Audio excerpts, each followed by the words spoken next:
Joe Orth and I are starting a podcast. What should we call it? Hey, don't pick on me. You know why? Because this is why. Let's see what he says. The Joe Show? Give Joe the business? That's right. Cup of Joe. Cup of Joe. What is happening here? Would you listen? We'll give you a chance. Thank you. That's Joe. That's Rooster. And this is the Together We Shall podcast, episode 8. Yeah, there it is. The fingers, all 9 of them almost. Oh, wait, the thumb. Anyway, what's happening, man? Hey, we're in. Nothing, man. Another day. Sun is shining. Got some pretty good weather down here the last week. So I've been trying to get outside and enjoy that with the boys. Just kind of status quo. Nothing too exciting. Final Four going on, so that was fun stuff to watch yesterday. I had no dog in the fight with Duke and Carolina. I guess living here, it's like you're torn. So I didn't care that Carolina won. I didn't care that Carolina lost. But now it's like I'm all in on that. And I lost my pool yesterday by 2 points. So 1 bucket. Well, I guess 2 buckets if it were free throws. So I'm upset about that. But otherwise, baseball is starting. Pretty excited about that. Renewed my MLB TV package. So proud and loyal. Just proud. I can talk about all that stuff. So I was in Kansas while Kansas was winning and then won. And so I was at a hotel and restaurants and different places all during the time that the game was going. And I didn't have to watch almost any of the game because I could just hear in the next room over or the TV, just the roars, every time something happened.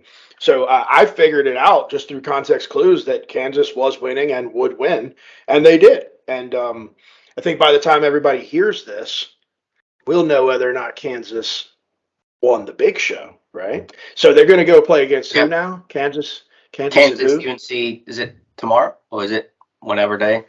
Yeah, we don't even know what day it is, but what we do know is that there's so many things going on in the world. You mentioned baseball. What happened with that, man? You don't even want to get me on a tangent about baseball and Rooster. So you need to give me a quick 20-second update. Are they playing or not? Yeah, they're playing. All the CBA stuff's done. There's some minor rule changes, but everyone's getting paid in the end, which is people are getting paid astronomically. The top 3 teams salaries for this year alone is 280-ish million, and then the bottom 3 teams are 30 million.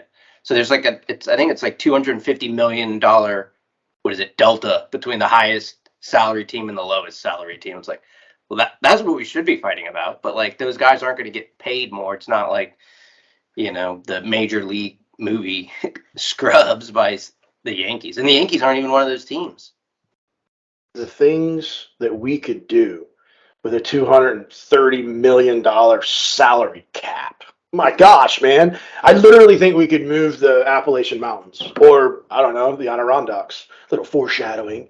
Anyway, otherwise, it's a wild time, man. The ASICS commercial video documentary that talks all about just the spirit and energy of Ainsley in such a beautiful way. Just totally beautiful. So awesome to have had an international shoe company want to tell her story the way that they did. And every day that someone else sees the video and it lets us know how they were able to feel it, it just reinforces just the beauty of her energy. So that's really exciting. Of course, the Ainsley Angels race series. I mentioned I was in Kansas for the Rolling on the Prairie 5K out there with Craig McDaniel and the whole Wichita, Kansas family. But it's cool because they had people come in from Texas and Oklahoma to link up there. And the Counting Crows, there we go, episode 8. I mentioned the Counting Crows. They talked about Omaha being somewhere in the middle of America. And I will tell you, so is Wichita, Kansas, man. Mm-hmm. It's exactly what you're thinking. You think back to, oh, by the way, when I was flying in, there was a lady leaving Wichita, getting on the plane, and she literally had a long blue dress, and her hair was long, and she looked like Dorothy. Like, I literally I will thought say, I didn't know where you were going with that. yeah, she looked like Dorothy. But anyway, man, I'm if you can't tell, I'm super excited, super, and I'm I don't know, I'm feeling like I'm just really excited and high. I like to say that I'm high, but I never want that to be confused with an illegal substance or anything. Like, I'm high on life and energies and things. And I'll just take a deep breath now, man, because like we got a lot to get into here. We got some great guests today. Nobody wants to hear from Joe and Rooster really anymore because we have Shaun and Shamus Evans. And I'm just going to say, without further ado, Joe, we need to just introduce father and son extraordinaire, Shaun and Shamus. Welcome to the show. Hey guys. How's it going? Thanks for having us. Oh, And yeah. in case anybody was wondering, like, that really was Shamus that said hello first. And I'm not trying to embarrass the young man. I'm really not. But Shamus, can you tell everybody hello again, please? Hey guys. Hey everyone. That's So awesome, deep. man. That's so awesome. Like, this man, how old are you now, Shamus? I'm 16. Wow. So then we met when you were 8, right? Yeah. So 7 or 8. No, it's 8 because it's episode 8. Yeah, 8. Perfect. Like I did that. So before we really start getting into the dance portion of this, let's back up a little bit and just say, let us know who you are, where you are, and maybe a fun fact that we would have never known. So, who you are, where you are, and something cool, like, I don't know, where you been for the last hour, Shamus. Y'all go ahead. Alright, I'm Shamus Evans. I live in Galway, New York. And fun fact is that I boil maple syrup with my grandfather and brother. Shaun, pick it up from there, man. Fill in the gaps. We got Good a luck, question. right? I'm Shamus's father, Shaun Evans. Born and raised in Galway, New York. Lucky enough to have my parents give us 6 acres as a wedding gift, so Shamus gets to live next door to his grandparents. And we have 40 acres here that we tap maple trees and make maple syrup every season. How many gallons have you guys made? We have made 7 gallons so far this year. So, and to put that in perspective, 7 gallons of maple syrup, and it takes 40 to 50 gallons of maple tree sap to make 1 gallon of maple syrup. So these guys have been boiling and working hard all late winter, early spring here. Does a tree run out, or does in the off season does it replenish? I don't. It doesn't run out, but eventually we have to stop because during the spring it gets warmer and the sap doesn't taste as good and doesn't make as good of syrup. It doesn't really run out, but it stops running once the weather gets warm. The trees bud out, and So this morning, cooking breakfast and such for the boys, a bottle of maple syrup hit the ground, and from Owen's hands at I don't know 2 feet off the ground, it just hit at the perfect corner of the bottle and I was like, well, I'm gonna have to ask Shaun and Shamus in a few hours for a bottle of honey maple syrup because it just went everywhere. Charlie's licking it. It was a mess. So I had syrup today too. I like when you said that it doesn't run out, but it does stop running. And I was like, wow, what a neat pun. I don't know if it was intended, seeing that we're brought together by running, the 4 of us. I think that that's just a cool segue. So before we get into that, what do you do with all this maple syrup? You put it in the warehouse on the back 40? Or, I mean, what are we doing with all this stuff? Well, sometimes we sell it, but we eat a lot of it. We go through a bottle every 3 days. we use it as our sweetener instead of using sugar or honey. We use it as our sweetener a lot. Put it on ice cream. Put it on yogurt. Do you ever get tired of having maple syrup, Shamus, or is it just no, man? I don't know what I'd do without it. No, it tastes really good, better than store-bought. Wow. Okay, that's awesome. I love that, man. So I don't know. Let's just kind of go in here. Let's figure out like how we came to get to today. So I mean, here we are in 2022, but like Shamus is 16. So if we do the math on that in public, it's really dangerous. So he was like, it was a long time ago, like 2000 something. But Shaun, like, fill us in, man. Like you weren't all you were always a runner, I think, because I don't know, like how would you not always a runner? Like if you weren't running, you were playing soccer or something, I'm sure. But like talk to us about your athletic prowess well before, I don't know, we even knew Shamus existed. Sure. Yeah. So I went to college on a partial soccer scholarship, and when I graduated, finished playing soccer, I wanted to stay active. I had run track through high school, but I had never really run distance. So I took up distance running as a way to keep fit and keep in shape, and signed up for my first marathon as kind of on a whim in 2001. I was in graduate school at the time. I signed up for the Philadelphia Marathon, and with aspirations at the time of qualifying for the Boston Marathon, which is, every marathoner's goal, or a lot of marathoners' goal, is to reach that milestone. So I set out to do that. I came up a little short in my first marathon, trained a little harder in the spring, ran my second marathon in 2002 at Buffalo, and qualified easily for Boston, and realized that I had a kind of a propensity for distance running. From there, for the next several years, trained really, really hard, and had changed my goal from Boston to trying to qualify for the Olympic marathon trials, which at the time was a time of 2 hours and 22 minutes. In 2009, Shamus was a little guy. He was running on my training runs with me. He was, 2-3 years old. We'd go out and run 20 miles on every Saturday. And in 2009, I got my time down to 2 hours and 26 minutes. So I came within a whisker of getting there to the Olympic trials, but never quite met that goal. Kept at it. 2010, 2011, I ended up with some injuries. 2012, ended up with multiple surgeries to repair those injuries. I gotta hold you up here, man. All of this sounds really, really familiar. And it, I can't help myself, but I know all this, and you too, friends, can know all this because, like last week, we're talking to a published author. Ladies and gentlemen, round of applause. Better Together, a book by Shaun Evans. In the story he's already told you, this is a memoir of persistence, inclusion, and a family's power to overcome. But like everything you already heard about Shaun in the last 4 minutes is exactly like that. But I don't know that I want you to tell all these details, man. So congratulations on publishing this book, by the way. Thanks for writing the foreword. And you are one of only 2 people that have read the book. You and Simon, my other younger son, Simon. Wow. Well, Joe, this is like a pattern. I mean, like the same thing happened in episode 7. I didn't know that I was the only one to read it. No, you did. The only other. Okay. I have a question. Do you know where that picture was taken? Because it looks like Kansas. Yeah, no, I know exactly where it was taken. It was Wyoming. Nicole took the picture from the RV.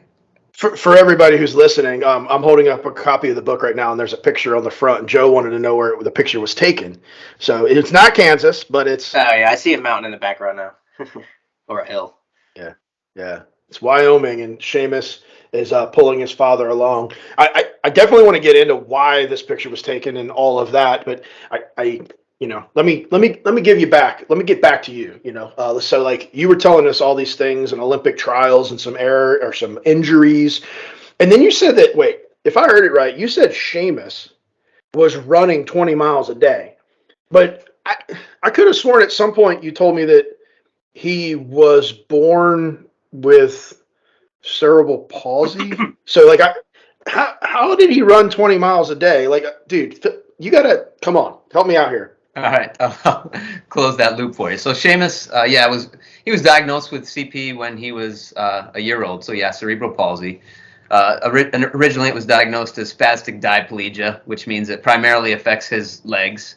Shamus uses a wheelchair to get around, but like any father wanting to share a passion with their son, from the time that Shamus could sit in a jogging stroller, he was out running 20 miles on any given weekend with me. and we were just enjoying our time together. Like I said, So 2000. Seamus, Yeah. so Yeah. Seamus, like, what's the oldest run you remember? Like, your dad's talking about you being like 2 years old or something, doing 20 miles a day. But like, when do you first have a memory of going out for a run with dad? I have pretty good memory. So like I remember, I was running. We had a double jogging stroller, and Simon was on the left, and I was on the right.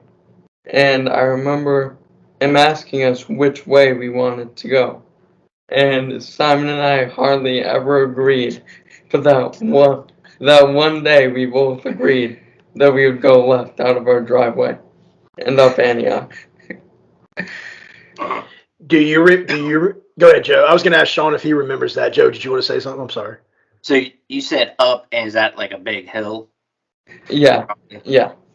It's like a 4.5 mile climb, basically from our house to the top of the hill. And it was probably snowing, icy roads, and just Not when the boys were little. I didn't take them out in the snow. We didn't bundle them up too much. Now, this isn't one of those crazy stories where when you got to the top of the hill, coming back was also uphill. No, right? No. No. We rarely ran an out and back. We almost always ran loops. That way we could, see the sights and explore a little bit. Yeah, never There are a wasted lot of- downhill. So, go ahead, Joe. Are there a lot of sites in Galway, New York? The one that I like is that at the top of the Antioch Hill, if you turn around and look out, there's a giant nuclear power plant, but it looks like a huge golf ball. So I'd say, can we go see the golf ball today? Yeah, so it kind I of looks love like Epcot Center from a Yeah. distance. Yep. But That's cool, man. One of his favorites when he was little. So, like, to a lot of, go ahead. I got four. We both got a million questions. Like, all right, you're next. Go ahead. So Shaun we mentioned Galway, New York, but like I know where it is because but I also looked at a map now just for fun. But like for those who don't know, New York's a big state. Where is that? And there's an ambassadorship there, right? Yeah, that's right. Albany Adirondack area. So we say that we're at the foothills of the Adirondack Mountains, and Antioch Road is basically those foothills that we we run up every day. One of my favorite runs. So yeah, we're in about an hour north of Albany, near Saratoga Springs. A lot of people know Saratoga. That's funny is like you and Shamus talked about recently, like favorite runs and running up hills, and Rooster and Ainsley didn't do hills. Like we've talked about that before, and actually I got to go back track and apologize potentially, but I forget who it was, and I don't know if we've mentioned it yet. Like emailed and said like you mentioned Ainsley doesn't do hills a couple times. Can you explain it? And I don't think I've explained it in the podcast, have I yet? No, you haven't explained it. And I love that people are emailing podcasts at ainsleysangels.org to ask questions and seek clarity. So who's telling that story? Yeah, so I guess I will. So 2011 you ran Marine Corps Marathon. 2013 I ran it, and you and I did a lot of training runs together, most of which out of your neighborhood, right? And one day we're running, and there's a bump. Essentially, it's a little bitty overpass type thing, like over a golf course where like the golf carts go under, and it's like, what's that, mile 5 at that point? So it's probably a long run too. So we're early in, and we get to the bottom of the hill, and Rooster is pushing Ainsley and just stops, and I'm like, what? Why do we stop? And he's like, Ainsley doesn't do hills, and like dead serious, he's like, I'm not running up any hill ever. And I was like, oh, all right. So then whatever that is now, however many years later, yeah, Ainsley doesn't do hills. It's a known fact. Ainsley and Rooster are walking every hill. Now let's make it clear. We do that going up the hills. I mean, we have to listen to Ainsley when she's like, "Hey, look, we don't do hills." So we get to the top, but then we never wasted downhill. So Shamus, before you start like saying, "Man, you're missing the funnest part of a run," like Ainsley does downhills. Sometimes Ainsley does sub 5 minute downhills, and has his sports hernias. But anyway, that's a whole nother episode. Okay. So, Shamus, we call that a tangent. So we're having this great story about golf balls and Adirondack Mountains, and suddenly we go on this tangent, and now we're coming back to the thoroughfare. So, throwing it back your way, I'm curious, Shamus. You got all these wonderful stories about running with dad at early ages. Like, what else were y'all doing? What else can you remember about growing up in Galway? Well, I remember we did a few years of horseback riding. There was a small farm that I actually just sold, but we used to do horseback riding there. And we did skiing in Double H around Lake Luzerne area. Um, I remember we went swimming a lot in local pools. Yes, a lot of stuff like that. You're an outdoorsman. Yes. Sounds like you're.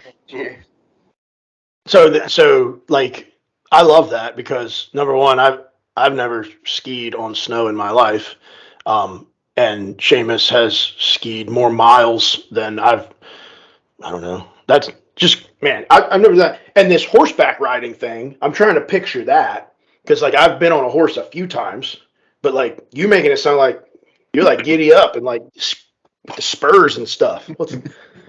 That's pretty cool, man. And you sold a farm? Is that what you just said? You sold a farm, dude? No, the farm that did the horseback riding just sold to someone else.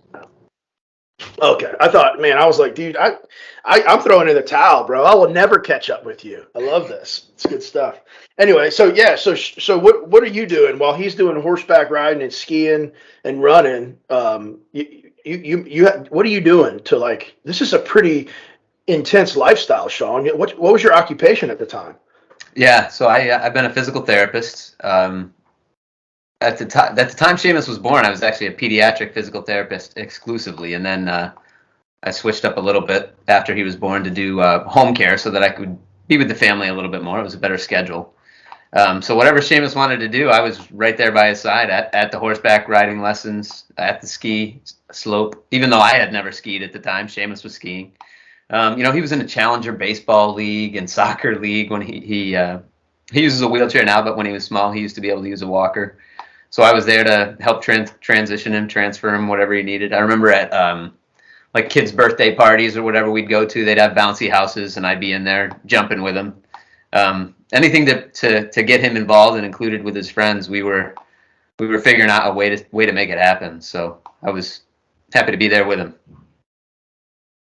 That's it, man. Like, wow, that's awesome. I love that. I love everything about it, bro. I love that. And yeah, Joe. What? Yeah, I mean, I think what's neat about that too is like, from my understanding and seeing a lot of pictures, right? Like Nicole and Simon were there too, right? I mean, this was a massive family, family of four. Plus, I think there's some cats roaming around, right? But like Simon was there, playing baseball as well, right? And so that's neat that you guys found ways to still do everything as a family. That's special for sure. Yeah, it really is, and it brings me back to the book again. Not because I'm plugging it, but Better Together. What a great title! It really fits the way y'all have lived your lives. But I want to come back to this picture that if you're not watching, because Joe really wants you to listen and not watch. But the front of this book is Shamus pulling his dad in a running chair. But take us back to like how did Team Evans, like in a racing duo? I know the story, but for everybody else, tell us how we got to become a racing duo. Yeah, I mean, that's where Ainsley's Angels entered our lives. 2013, after my surgeries, I hadn't run much of 2012 because I had been laid up. And so I went to put Shamus in his jogging chair. And at 2013, he would have been 7 years old. And we couldn't squeeze him in a baby jogging chair anymore. And I didn't really know what to do. I had seen Team Hoyt, I was running the Boston Marathon, and Team Hoyt was always there. So I knew there were people that had larger running chairs, but I didn't know how to get one. So I reached out to Team Hoyt, and they directed us to Ainsley's Angels. They said there's this guy Rooster in Virginia, and he can get you what you need, so that Shamus can continue to roll with you. So I emailed Rooster probably on a Tuesday. He immediately responded, told us what we needed to do. Nicole and I set up a fundraising page to raise some money for a Freedom jogging chair. We had met our goal basically within a couple days, and by the following Friday, we had a Freedom chair in our possession. And once Shamus got those new wheels, he decided that he wanted to try a race together, because up until that point, he had only ever run on training runs with me. And I didn't, even really think of it as an option for him to be in a race. But once he got the new wheels, we signed up for our first race, the Firecracker 4 in Saratoga Springs on the 4th of July, and he loved it, and he was hooked. And now Ainsley's Angels has been a part of our lives ever since. So Shamus, take us back to the 4th of July, man. Like, your memory's impeccable here, but like, is there anything you can remember about that first run in the Freedom chair? Yeah. So it was extremely hot that day, almost 100 degrees. Which is hot for upstate New York. Yeah. So we start running, and I'm really hot. And then about a mile in, people start spraying the runners with their hoses, and I remember that being really fun. As soon as we finished that race, Shamus said he wanted to run my next race with me. The next race that I was signed up for was my very first ultra marathon, the sweltering summer 6-hour race. So it is just what it sounds like. You run for 6 hours, or as long as you want, but up to 6 hours, and cover as many miles as you can in those 6 hours. So like you said ultra, like what is that for everybody? So an ultra marathon technically is any distance longer than a marathon, and a marathon is 26.2 miles. So I guess they were anticipating that most people would run more than 26.2 miles in 6 hours. But some people's goal that day of the sweltering summer 6 was to run a marathon or run 10 miles or whatever it was. So you can run as far as you want or as far as you can in those 6 hours. Now, I had never run that distance before, and Shamus wanted to join me. But it was kind of an interesting situation, because the course was simply I think it was 0.355 miles, so 3.5 tenths of a mile, a little bit longer than a high school track, cinder track that you just run on all day long, 6 hours, no shade, in the middle of a park in Pittsfield, Massachusetts. And so I reached out to the race director. I didn't know if I really wanted to push Shamus for 6 hours, but I reached out to the race director and asked him if it would be okay if we had some wheels on the course. And he happened to be a friend from high school, and he said, yeah, we'd love, the more the merrier. We'd love to have Shamus there. You guys do whatever you want. And so I figured Shamus would get bored in a few laps. Running in circles wasn't really our thing. But I don't know how much you want to go into that story, but Shamus ended up running much of the day. I don't want you to go into it, because for the third time, Better Together tells the whole story. Like, I'm serious joke. Like, I sound like I'm plugging the book. Well, I kind of am, but I'm not trying to sell books. Although, if you want a book, the link is down in the description. But like, you got to read this book, because the story is one of like 20 stories in this book that alone could be a book. I mean, serious stuff. So Shamus, back to you, man. Like, come on. Really? You go do a 4-miler, and then you're like, hey, next race, whatever it is. Did you know it was an ultra? I don't remember if I knew it wasn't. I don't think I did. I thought it might have been Fair. 10K or half. I don't remember if I knew it was. Okay. So we know that you finished this race together, and it's well known that you not just finished it, but what, Shamus? What did you do with that race? We won the race. We ran 45 miles in that time.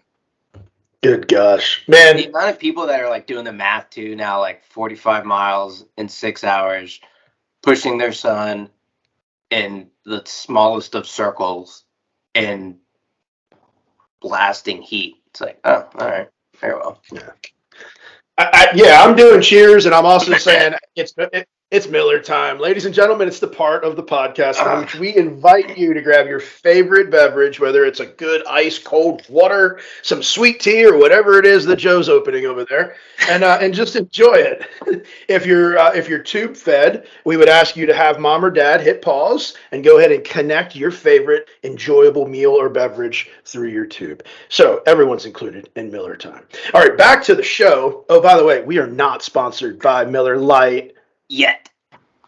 Okay, we're working on that. One day we'll get there. All right, so now we finished this ultra marathon, and I'm watching, because we're connected on Facebook, of what the Evans family's doing with this Freedom pushchair in a very short amount of time. And one day I see this thing pop up on Facebook, and it's like, Shamus says that we're gonna you know what, Shamus, so I'm going to give it to you. So you do a four miler, then you win an ultra, and most people would say, you know what, maybe we can, try to do. What did Shamus? So what's next? Yeah, so after that race, I was thinking, like, how far could we go if we ran 45, 50 miles a day for my whole summer vacation? We go home, we pull out a map, and we find that if we did that, it's about like 3,200 miles. And that is the entire length of the United States from Seattle, Washington to New York City. So I said, you know what? I think we should do that. I'm just laughing because, I mean, who thinks of this stuff, dude? Like, your mind is, it's just special. It's special. I don't even know Joe. What is that? Were you thinking? First of all, Joe's almost 40, and he doesn't even do math in public, right? But you're like trying to calculate how far to run across the country. Okay, well that sounds cool, and that's exactly what I was thinking about. Go ahead, Joe. Yeah, I remember when, like you said, it was on social, and then it got to me from you. You're like, hey, man, this dude's going to run across the country. And I was like, yeah, no. Why? Why would it? I didn't know at that point anyone had done that before, right? I didn't know, like, I know Dave McGilvery, now that I know other people, friends of ours, Maggie, have done it. I didn't know that was a thing, at that time. Like, why would anyone run that far? I couldn't, like, I don't want to be in a plane across country. And so, yeah, when I heard that, I was like, my God. And then, fast forward probably a few months, and I think the first time we all met and hearing, like, the passion and the, like, plan and goals and planning to do so, I was like, they might actually do it. I saw it mentioned on social, and I immediately I don't know if I messaged you or I responded. Shaun, do you remember? I don't remember exactly how I got back to you. Yeah, I think you Facebook messaged me. I didn't know how involved or how much we would be involved with Ainsley's Angels. I was happy to have a chair, and but you stayed connected with us throughout it, and I really appreciate that, because when I was trying to figure out how the heck we were going to make this happen, at first Nicole and I kind of discounted the idea just because we didn't see how we could pull it off. I was working full time. I didn't know if I could get a summer off from work and all that stuff. But as we were trying to figure out, either sponsorships or people that would help support us, we weren't really successful. People were kind of thinking that it was crazy, that it wasn't necessarily safe, that it wasn't necessarily smart. But then enter Rooster, he was all behind it, man. He wanted to be a part of whatever we were doing as much as we wanted him to be involved, and it really we ended up dubbing it shortly thereafter Ainsley's Angels presents Power to Push, and then it just became Ainsley's Angels Power to Push mission. And then we ended up finally getting to meet in person the following spring. Yeah, we were in Holland, Massachusetts, up there visiting Dick and Rick Hoyt, and we brought together all the Team Hoyt families and the Ainsley's Angels families, and we converged 2014, if memory serves me right. And weren't y'all like roommates or something? Or Shamus met Joe, but there was a story about that. Well, I remember. I'll let you tell that part. Yeah. But I said, "Yeah, we'll sign up for the race." And I said, "I don't really have a room or anything." And it was kind of late because you had invited us along and said that you'd love to see us there. And it's not too far of a drive from New York to Holland, Massachusetts. But I said we didn't have a room, and you said, "Oh, I got that all figured out. I got this guy that you can stay with." And enter Joe Orth. Yep. So I don't sleep great in hotels, and I wake up every so often. And Joe was out for the night, and I woke up for something, and Joe walks in, looking pretty rough, and I just see him chug like half a jug of Pedialyte in like 10 seconds. There was a lot of Miller time that evening, and I needed that Pedialyte to be able to get to the race the next day. And that was back when, right? It was like, was it the race the next day or was it a picnic? They changed the schedule either way. But yeah, and Pedialyte probably since that weekend has been a staple in my weekends.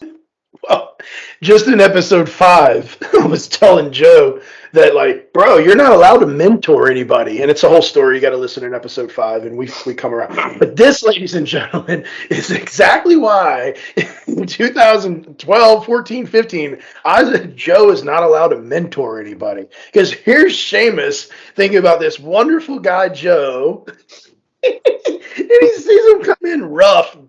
But you know what? The lesson here, Shamus, is that if you're ever feeling under the weather, get you some Pedialyte. And remember Uncle Joe. How about that? Yep. Now you need Pedialyte as a sponsor. I woke up and I was at my appointed place of duty the next day, probably with another bottle of Pedialyte in tow, but, I was there. I made it. Replenish those electrolytes. Yeah. So it was at 2014 when we met the Hoyts. That would have been May when we brought you up there to meet them and stuff. And you got a chance to talk to them a little bit because Rick was pushed and had a chance to also do a similar journey. Do you remember anything about that encounter? Any pointers or anything like that? Because now you're deep into the planning. We're looking at getting an RV. And before we jump all the way to the point where you see Joe again out west, maybe talk a little bit about that. Yeah, so one of Dick's greatest pieces of advice, I would say, was he said, just take notes. He said, take notes. He said he had taken a lot of notes on his run and ride across America that he had done with Rick, and he never got around to putting it into a book, but he said, it's going to be hard to remember the day-to-day stuff. And that was his biggest piece of advice. He said, if you want to do it, you'll make it happen. You'll be able to do it. But he said, try and remember as much as you can.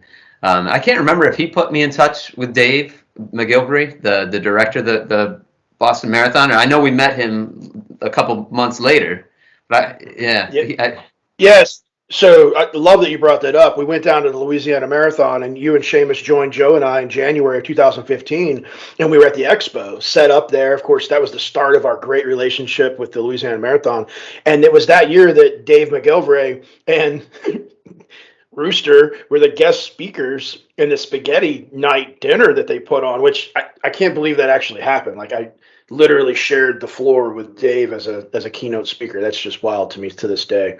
But anybody who doesn't know Dave is the Boston Marathon race director and just an icon in the running world. But anyway, I think you really got to know them there because Dave called Shamus up to the platform and gave him some things. And then he told y'all to stay in touch. And I think that's when it happened, Shaun.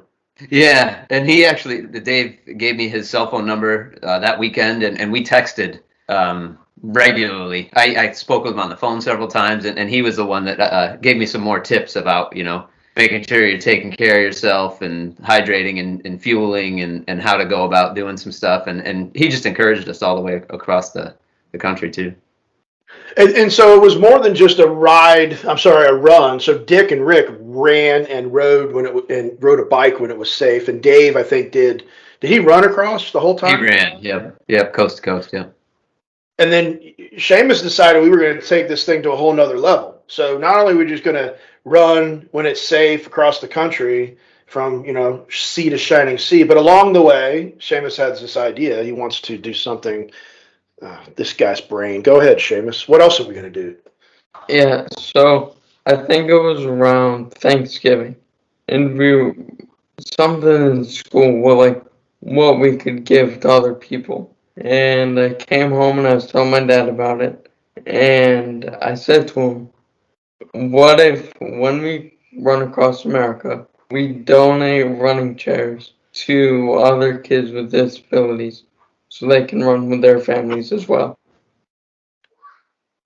I mean, if we had room for another Miller time, I mean, Shamus, bro, you know that I hold you in high regard because I've known you for some time and we've had many cool chats, man. But like, I'm saying it man to man now, bro. Like, that's just good stuff, bro. Like, Thanks. I'm proud of you. I'm proud to know you. So wonderful stuff. So did that happen? It did. Yep. Of course it did. Is it in a book?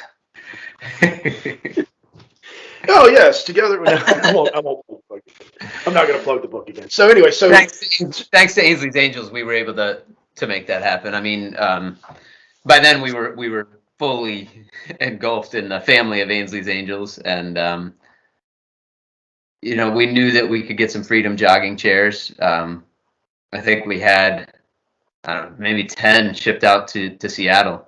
And we coordinated with our I Run 4 family to start to find nominees for chair recipients from coast to coast that were within driving distance of our route. And we took those nominations and basically gave every one of them a chair as long as they could get to us or meet up with us on our run across America. And we had, we restocked our shipment because we could only fit so many in the trailer. We restocked our shipment in Chicago. We had a couple shipped to different places. We donated some at the finish line, and it just became a great, great piece of our journey. And those were the days that we looked forward to the most, were the days that we had a child or a family to present a chair to.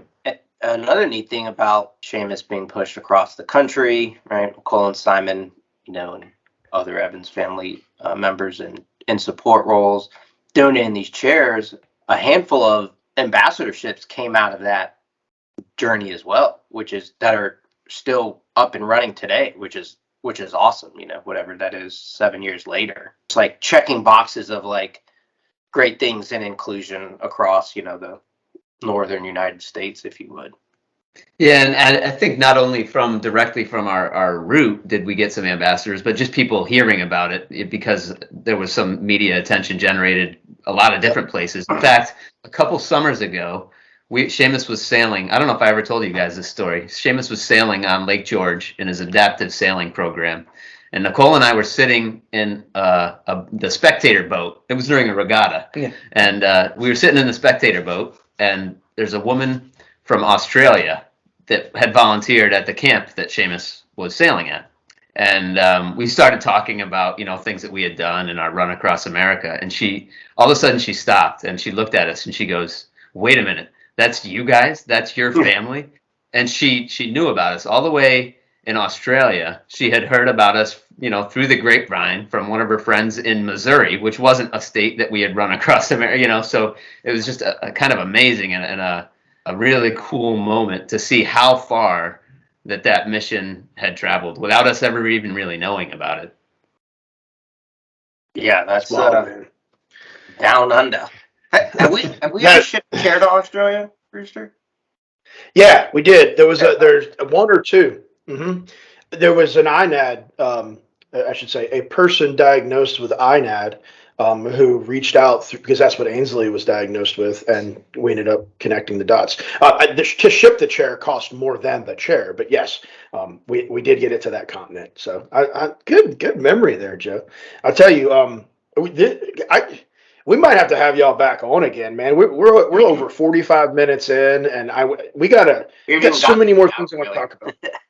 I know we haven't even finished 2015 yet. So Shamus, what do you remember, your biggest memory, whatever you want to tell us about the 2015 run across America? All right. The most special thing was in Iowa, and we had just gotten back from our visit to the Field of Dreams, to our campground, and we saw a young boy riding around on an adaptive bicycle. And I was talking with my mom, and I said, wow, do we have another chair that we could give to him? Because I'm sure he would get good use out of it. So we got talking with his family, and they said, yeah, they'd be interested. And then we were having a fire that night with him, and then we brought out a chair to give to him, and that was really special. I mean, what 10-year-old kid just says to his mom and dad, like, let's give him a chair too? I mean, other than like Oprah Winfrey, right? You get a car, you get a car, you get no, little humor there. Oprah Winfrey and the O Network is not sponsoring us either, but who knows? Man, Shamus, man, that's what I'm talking about. And what's special about that is that's the story you chose to tell us about your most special memory, knowing that. I mean, you said we just left Field of Dreams. Bro, you and your family walked out of the cornfield into the outfield. What? Yeah. And you didn't tell us that story. You told us the story of giving a chair, man. Mount Rushmore. Gosh, I mean, running with Rooster at the finish line with Ainsley. No, that'd be all these things. I got so many memories of it because I got to watch the whole time. I do know that Joe went out west to link up with you all. Could you keep the pace, Joe? Were you even able to keep up with these guys? Yeah, so I went to Seattle, never been to the Pacific Northwest before. I ran 10 miles with you guys, and I'm still tired. And like you naturally were running slower, but your adrenaline naturally, right, was through the roof. And I remember at one point we called Rooster like while running. And I like apologized. I was like, "Hey man, if this is what it feels like when Rooster and I ran, like, because he was like, slow down, like I'll never do that again." Because I felt like I was just being like dragged and was doing everything I can to like not essentially slow you down, but which was part of the plan, right? To like keep you at a comfortable pace because you had to then run for whatever it was, 60 days at that. But I remember we stopped and the three of us took that picture with the 10, and I went into Starbucks or something with Nicole and was just like, I'm glad that's over. Like I was smoke checked. And later that night we went to dinner, and I'm sure it's in the book, right? Vegetarian, vegan background, but ice cream, like that, you were just crushing ice cream at like the end of the meal. Like, gotta fuel up for tomorrow. I was like, this isn't fuel. I don't understand. Like, is this what it takes to be an elite runner? Just gallons of ice cream? If so, because I'm in on this diet of elite runners. What a journey that was. Like the few days out in Seattle. Got to hang out with your mom, Gail. Just some one-on-one time at dinner one night. Amazing human being. And then seeing you guys leave, I was sad. And then following the journey, and we all stayed in contact and for many reasons, right? But then getting to New York was like, we talked about that in episode 2 with Briley, right? When Briley and I drove to New York. Briley actually rode home with us because we came down to Virginia Beach to run the half marathon that year. So she rode back in the RV with us. She likely talked a lot more on the route back to Virginia than out of Virginia. When you came to Virginia after that to bring Peggy, the RV, here and to run that race with us, you, Shamus, and your dad, and me and Ainsley, we ran that race together. We had visions of it being our fastest half marathon. And of course, you can't control race day. You can just give it your best try. But I will tell you that that is a race that, God dang it, get emotional. I will never, ever forget that race because y'all had just done this amazing thing. And to come to our hometown and like go run another 13-1, I felt like in my heart, y'all were doing that like for us, for me and Ainsley, to like have an opportunity to be just that much more part of that journey and to like bring it home. And so I a lot of gratitude for both of you for running our pace that day. And then there's a picture we'll put on Instagram of Shaun and I holding hands up and somebody take over. My gosh. Yeah, I was just saying that picture of you guys holding hands is is a great one. So many great pictures. I love the one of all of us, right? And Nicole and coming around that corner. It was just like, I mean, then we carried Shamus in the chair to the water. Like, it was just like, damn, y'all did it. That was just a crazy weekend, Yeah. Yeah, it really was. It was awesome. And then we went to the City Field, and the New York Mets had us there. And I mean, gosh, man, to go down on the field, it was y'all and Joe and Camden, my youngest. Y'all got to go meet like baseball players that are real famous. What's that one guy's name? Curtis Granderson. Yeah. Yeah, Michael Kadire. I mean, it was pretty amazing. They brought out everybody for us. And this goes back to, an hour ago. The Mets, I think, are the second highest salary in 2010. Oh, wow. So maybe we can get their salary and start doing neat things with it. That's kind of how we transition into the lighthearted time of the episode, and get out of the steep dive that we're in. Grown man crying here on the podcast, but yeah, man, just really really fun stuff. And I think we could go on for quite some time talking with you all. But we got some neat things coming up. I mentioned earlier, Better Together. If you order it in the next 60 days, you'll get a signed copy, I think, is our plan for Shaun and potentially Shamus to sign it. I don't know what their plan is. But what do y'all got going on, gentlemen? What's next for y'all? Yeah, we got a busy month. We host our Ainsley's Angels race series race up here in Galway, and it'll be the first time that we've been able to do it in a while because of the pandemic. But we're back live and in person this year on April 23rd in Galway, New York. Hosting our race series event, so we're looking forward to seeing our local riders again. And if you can't make it here locally, you can always sign up virtually and participate that way. We've got our upstate New York beanies as the giveaway this year, which always comes in handy. We always run the race in late April, but we tend to sell out of all of our hoodies and winter hats because you can never predict the weather. So we've got that coming up the following weekend. Shamus and I will be headed down to Abilities Expo in New York, which we're looking forward to again doing in person because it's been too long since we've been able to do that. So we've got our local equipment manager hauling a trailer down with us this year, so we'll have plenty of chairs to show off and merchandise and our books to sell and sign down there. Then the weekend after that, I think we'll be headed to Amanda's race in Pennsylvania. So we've got a busy several weeks coming up here. Yeah, so Amanda's race in Pennsylvania is also part of the race series. So you're gonna do yours there in April, and then you're gonna do the Yellow Stairway in Pennsylvania. Are you gonna bring your books to Yellow Stairway? You're gonna be able to get signed copies there on the scene, or has that been discussed? Yeah, as long as I'm not sold out of all the copies I had by then. yeah. Wow, I love it.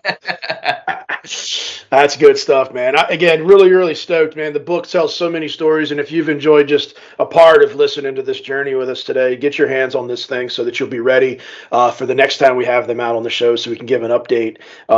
There's so many more things that happened. We didn't even get into the 2017 run down the Mississippi River or how that came to be, but we'll table that. I guess. I mean, that is kind of the next kind of thing. Y'all got into the triathlon space, man. There's so many neat things going on. Shamus, what's next for you, man? Are you about to go back outside and tap some more maples or what? Yeah, I'm gonna go out. We're probably gonna make another gallon of syrup. Love it. Now, we're going to see y'all. Usually by this point, Joe talks about a specific race and tells everybody about it. So I don't want to steal his thunder, Joe. There are still spots available, runners or riders. If you are interested in participating in the Marine Corps Marathon, email Joe at ainsleysangels.org. And actually, next month in May, the historic half in Fredericksburg, Virginia. If you are interested in participating in that, email Fredericksburg at ainsleysangels.org and get in contact with our ambassador there, Michelle Tritt, and she can make that happen as well. That gets us right to the weekly word, I think. Usually we like to wrap up one of these episodes with an opportunity for each one of us to kind of say, what is that word that's going to carry the weight that you're going to think about or reflect upon for the next week or two? I'll go to any one of the Evans men at this point. Mine is laughter. Laughter. Love that, man. Why laughter? At lunch, my friends and I, are always cracking jokes. And, if I'm having a rough day or I'm frustrated about something, I know it'll all get better at lunch when I'm laughing with my friends.